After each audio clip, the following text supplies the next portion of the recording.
Stories on Panther Way. Frank Shelton and Justin Matlock, Knox Central Media through the decades.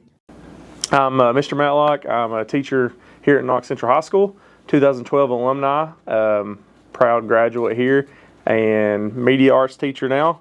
And I'm joined here today on our podcast episode by Mr. Frank Shelton. I'll let you do a formal introduction. Well, it's great being back up here. I have so many memories. I'm Frank Shelton, now at the district, but once a media arts teacher here at Knox Central. I'm proud graduate of KC from 2001, where I started on co-op, and this whole journey and adventure started at that point. Yeah. A lot of our work today stems from probably the foundations that you laid way back when, still. I mean, in media arts at least. I mean, a lot of our vision and examples come from, often referred to as Frank's time. Frank's time here in media, and probably using a lot of the same practices. So, well, Frank's time didn't start off that well. The big joke was Knox Central, of course, was being equipped with the studio. We'll talk about the studio here more in a few minutes, but it wasn't ready on time. Really? So my first year in media, we were still at the old building down on North Main. The home ec teacher was no longer going to be a part of Knox Central. So I went into the old home ec room. And the joke is I had more stoves, refrigerators, and appliances than I did computers. And I was still packing the cameras and audio equipment and all that from the office, which is there on Daniel Boone Drive, each morning to the home ec room.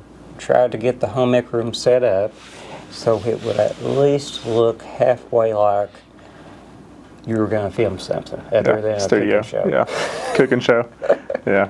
When we picked up our program here, I guess it's been 5 years ago, we started toying with the idea of doing media again. This room was kind of storage then. I think we'll talk about it later, but this studio we're in has played a lot of roles over the years, but we would set up in the hallway. Even today, still, if we're in a, we'll just roll a tripod out. And so I guess you make it happen where you need to, right? Wherever. Yeah. And now cell phones and everything. Yeah. I mean, wherever the news, wherever the person takes you, you're right there with better equipment than I had back in the early 2000s. Yeah, things change. The tech changes so often, you know that. Well, we're talking about 20 years here. You know, I graduated in 12. You said you graduated in 01. So we've coined the 05, 06 time as that transition. So were you here then? Tell us about those days of early media between the old building and then this building. Absolutely. Of course, media covers a lot. One of the first things I remember, actually, because this room was not finished when we moved in, was everything that was not finished about this building. One of which was there was no bell system. So I know that you all have interviewed Alan Story, and someone jokingly took the bells out of choir or band, put them in his office, and he was supposed to go out at each period and ring that bell. Ring the bell. And every bell had a different tone to it, so you would know first period, second period, third period, and so on. So one day I got the bright idea that we had all these speakers in the ceiling, and they had to connect someplace. So I found in the networking room, 2 doors down, still there, where everything came into, and decided one weekend I was just going to play around and try to hook up an audio mixer and wire all those speakers together. So that Monday morning, we had a bell, and no one knew what was going on. Because you have to remember, there was no middle school at this point. All the students were coming from elementary, and most of them at that point didn't know what a school bell was. Yeah. So that was one of the first accomplishments of media at Knox Central High School. Big feat right there. Yeah. Is it? I wonder if it's the same system. It is. Really? It is. Well, you that are watching, you can thank Mr. Shelton for our current bell system. And it will play music, in case y'all didn't know that. The former assistant principal, Mr. Murda, liked Rawhide. Yeah. So in those final 20, 30 seconds of before tardy, he would have me play that.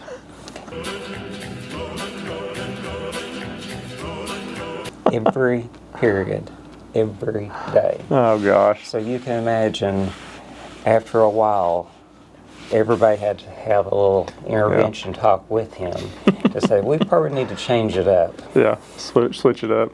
You know, in media, it's just like you said, you kind of inherit these odd jobs. I mean, have you seen that over the years? Like these odd, like a bell, like hooking a bell system up to Who would have thought? Who would have thought? Yeah, and I seem to have that happen to me a lot. And I joke, I'm like, I'm not really that techie. I just know how to use Google. I mean, you just know how to use YouTube and Google. I'm sure you were the same. A lot of research. You have to research. You have to. You know, and I belong to a lot of listservs and had a lot of good colleagues from Kentucky, so I was able to reach out. Yeah. But going back to when we opened, originally, just a week before, we didn't have internet. Oh, so gosh. there was no schedules. There was nothing in place. So I can remember teachers coming to me. We had the smart boards at the time, but no TVs in the rooms. And the plan was for us to broadcast out of this room to all the classrooms using the smart board and the projector. Well, there were some issues. Number one, the projectors were mounted in the ceiling with no electrical connection up there. So the secret was everybody would come in with their extension cords, plug it in, and run it down the wall. And I still see some wires over there running down the wall, so that reminds me of that. Remind you of that, yeah. Second part was, how was you going to get that broadcast feed out? So we had some little white boxes that had up and down channel on them. And that all connected to a system in my office that was next door. And you would have to imagine, I don't even know how to explain it for this generation to understand it. Little buttons, say if you didn't carefully push in, would break off. Yes. And the farther you went in the building, the worse the signal was. So some rooms got to watch things, some rooms didn't. I can remember several times where we would be doing things and I would have a teacher come to the door and escort me to their classroom to fix whatever problem while we were doing a live broadcast or playing back a recorded one. Yeah. So the early days of Knox Central and technology, almost primitive for this class of students. Yeah. But for us, it was the latest and greatest technology. It's big things, you know. Tell us about, and a lot of our viewers that watch this will know TV4, and some of the kids now probably don't even, they've probably heard the term, heard the name, but I mean, I remember it growing up on the Barberville cable network, turning to Channel 4, and it was very school-centered news, local news, and I remember a lot of stuff with the Mountain Advocate on there, and you guys. And now that's kind of been, which we can talk in a minute where what it is now, it's kind of went into our Blue and Gold Network, similar responsibility. So tell us about TV4. When did it start? What did that look like in the beginning? Okay, TV4 was actually run and operated by the Utility Commission, and they had outsourced it to someone to do the advertising, basically. He did it for several TV channels. At that time, you had to have a community local access. So that was local access for Barberville cable TV.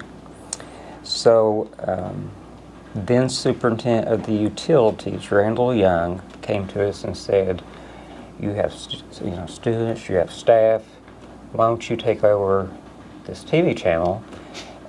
Were you already doing some media work at that time? Well, that's another story we will talk about. So this was in the year 2000. The conversation started. I was still a senior. So quickly, I went into learning about Max, editing, from VHS to mini DV and DVDs. But the story goes, I graduated, I guess it would have been May 2020 or 2001, and the phone call came in June, would you please come back part-time? So I went from... You've never really left. That's why I tell everybody, I just took a little vacation. Yeah, a couple weeks. Yep, so I went for the next 4 years between Union College classes and operating TV4, both during the day and many nights. Whew. With football and basketball, and we couldn't just do Knox Central, because there's two high schools in the county. Glen Camp too. So had co-op students. That was before the class up here ever started, or the class at Go Knox Central started. And football, I always remember, you start the season off as hot as it can be, and if the team did well, you're freezing by the time postseason's over. So we would be on the top of the press box out there. It didn't stop us. I remember one year, it almost snowed. Yeah.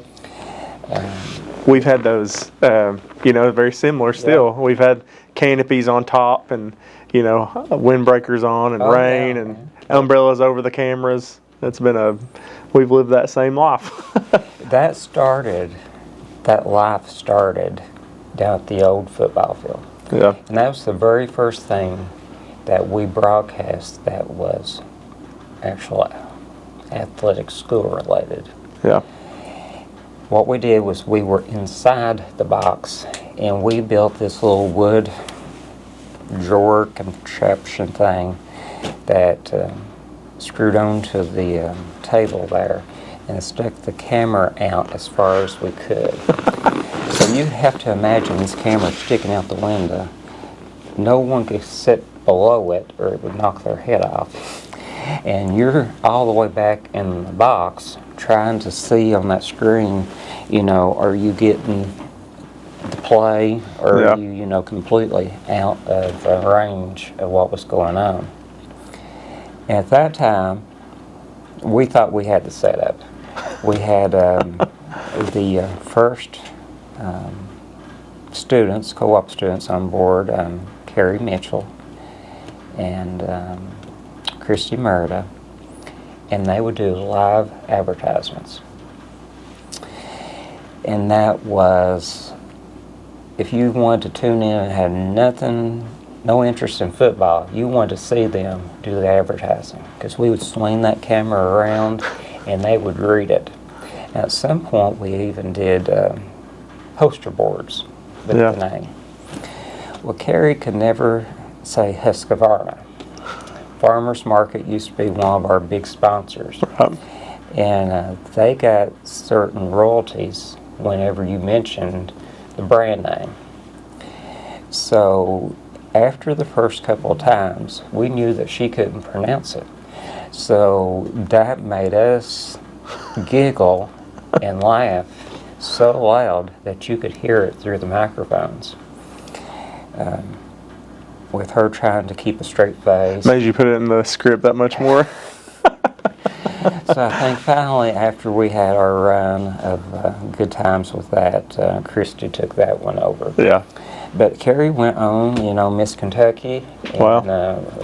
And now is, doing good down in Tennessee.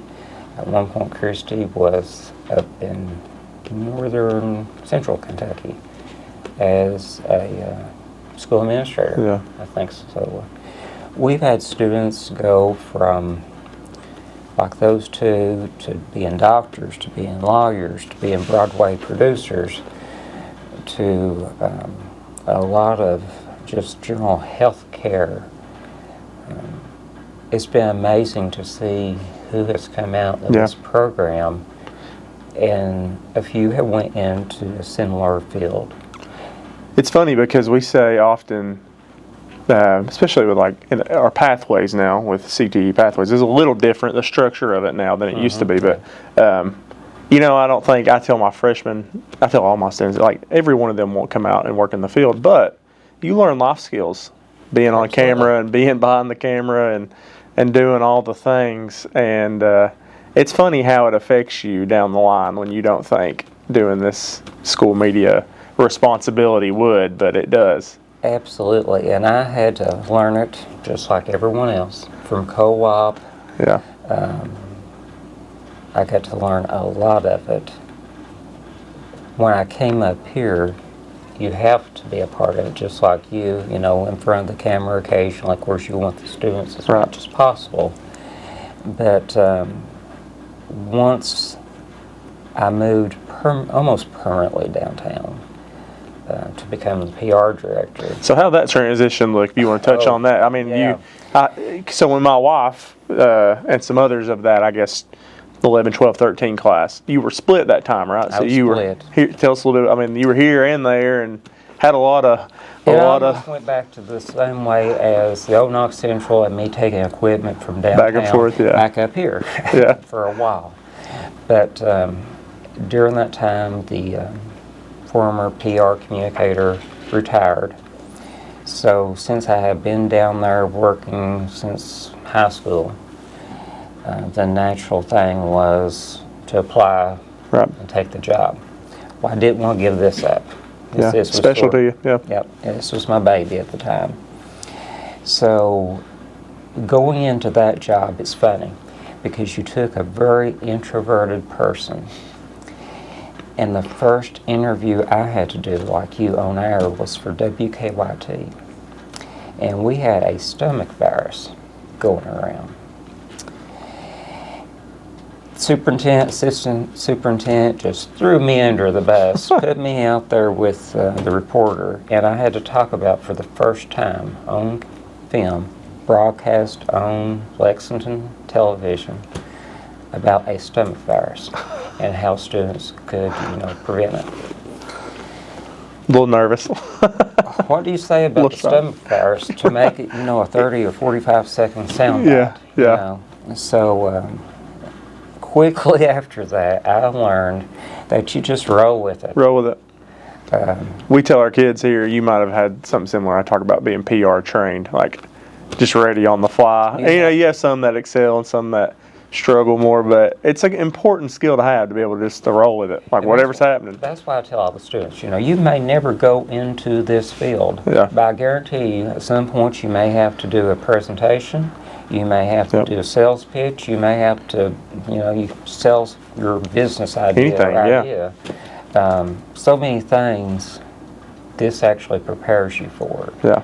And if you look now, like Baptist Health and some of those are interviewing their specialists and doctors. Yeah.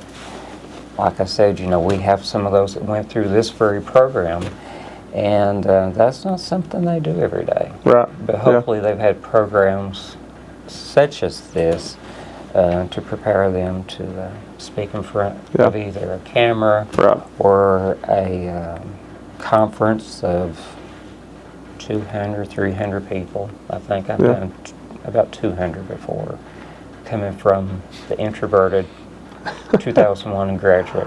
Yeah.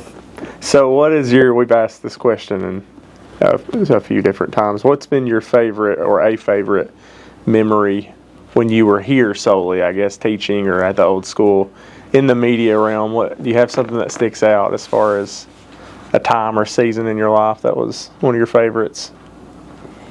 The first thing that we ever broadcast on TV for was the election. Yeah. We placed students out at every precinct, which was 30 locations. Oh, goodness. And it was their job to take the sample ballot that's in the newspaper, write down all the numbers, and at that time bring it back to the annex where we totaled it up, has live broadcast from our studio downtown, and we were hours ahead of the courthouse, ever knowing who the winner was. So people caught on to that quickly, and the next election cycle around, we had a whole lobby full of people, spectators, wanting to try to find out who the winner was, because that was before you had cell phone service across the county. So they literally were doing the same work themselves. So why not let a kid did it Yeah. for them. It's funny. We were contacted early in the days of Blue and Gold Network when Yeah. we acquired. Are you guys doing the election? I'm thinking, what is going on the election? And often we would hear Yeah. Frank and his crew used to do the election, and it's not something we've decided to take on yet, but Things have changed. heard a lot about it. Things have changed, and it became, even the elections where we had no local people running for office. They still wanted to know how Knox County did in the governor's race, presidential race, whatever our off years were. Right. And when we didn't do it, we heard about it the next day. Yeah. That's the world of PR, right? Yeah. So when we made a switch,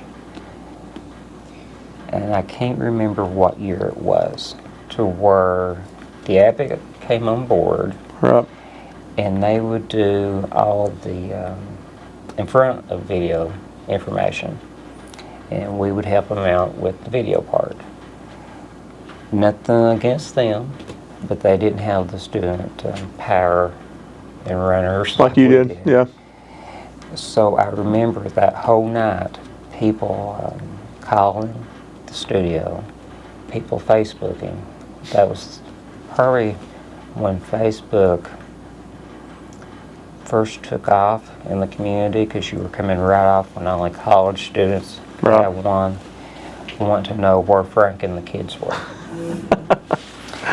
So The expectation was the there. expectation was there. So time moved on, and to fast forward quickly for this part of the story, we heard that soon Barberville Cable would be turning off the air. And we knew at that time it was probably time for us to turn off TV4. It had been 20 years. 20 years. 20 years downtown doing that. We had done an election for 4 or 5 years, I guess. So our sign-off was we brought back the original crew and we did the election. At the end of that night, Channel 4 went dark. Wow. And I think it was emotional for all of us, because we were all there at the beginning Yep. and we were all there at the end. Now, something I've not talked about was at the annex, before Knox Central got a studio, we built one down there, and we had it for the first election coverage. And we were right up to 4 p.m. the day we were going live at 6:30. I mean, painting the wall one file at a time, hanging TVs and connecting them. It was a madhouse trying to get that first broadcast going. But when we went live, our carpenters and everybody just disappeared. And you would have thought that It worked, yeah. we had been set up for months. Yeah. When the night before, it was an all-night process trying to just predict what they would talk about. 'Cause Yeah. You don't know how fast those results would come in. Right. So they would have to, read 15 times who was on the ballot in every district. But when the first results started coming in, it went so fast that we couldn't keep up with it. And Mr. Corey called from the courthouse and said, "Whoa, can you all hold on, hold off?" And it got worse as time went on with cell phones. You may still have people out waiting to vote at 6 o'clock, and we're giving out numbers. Still, yeah. And he hasn't even had the first number come into his office to be, be counted. So we made history. Yeah. In a It lot was of a special ways. time, wasn't it? Special times. Yep. What's our, we'll pause here. What's our run time, Jaylee? See where we're at on this top left corner? 26? Okay, we'll start wrapping it. Well, there'll be a few cuts, but trying to keep it around 30. Yeah. Anything you want to touch on that we've not? I'll talk about this room. Let's talk about this room. Yeah, and then we do ask everybody what does success mean, just in general, so you can touch on that. But Okay. all right, I will go into this room. Okay, so we're in Knox Central studio today. You can't see around us, but this is a studio monitor air room. And we use this room for newscasts and these interviews, and we're really out and about a little bit more than we are in here. But so tell us about this room. I mean, you started downtown, you were in and out of this building, and then now you were here for a long time. So what's this room mean to you? Any special memories here? When we walked in, it was, well, I'll tell you, when we walked in right before public opening, there was white walls. The blue wall behind us, for chroma key and whatnot, was green, and there was no carpet or anything on the floor. It was basically just concrete that had cracks in it and everything else. So I worked with the designers and had like the sound foam, the walls black, all of that took care of before we had our open house. Yeah. And people in the school district will walk down through here and not know what to think because they remember what they saw just a few days prior. Right. But the walls are filled with sand, so there's, that sound protection, which luckily the architects did think about. They didn't think about the air handler. It's been a common problem we've had, that unit. Well, you can't, you won't hear it in this, but there's a unit right above us blowing. Which was good because our lights before was the regular lights that would give you a suntan, and sweat you in 10 minutes. So that technology has changed. But the memory is the students. Yeah. And I know when your wife was in class and when Miss Burton teaching here was in class, there was a day where we all have days. And I'm not one to raise my voice, but I asked them to do something. And I think they had to take 2 steps back. Who was this mad person that suddenly, was taking over, the evil Mr. Shelton. Evil Mr. Shelton that they love to come to every day. Yeah. And suddenly he's telling us to do something. Not that they didn't, but it's just one of those days where I guess nothing was going right for me, and I wanted them to be someplace. Yeah. So that's a humorous part. You looking back, Looking back.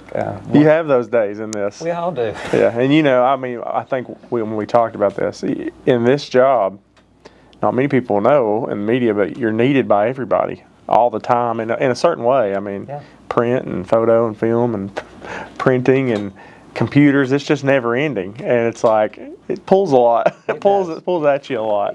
When I go to work now, every morning I have no idea what you're going to do. Yes, that day. I mean, I have my to-do list, which still has things from August back on it. Same. But you never know when something is going to happen, and you're going to have an actual network camera in your face, and we've done that. We've had national coverage, unfortunately. But this makes you realize, number one, how important your students are. Yep. And how important it is they get the workplace fundamentals, like we were talking about with the CT pathway. And that's what made it worth trying to balance downtown and coming here all at the same time.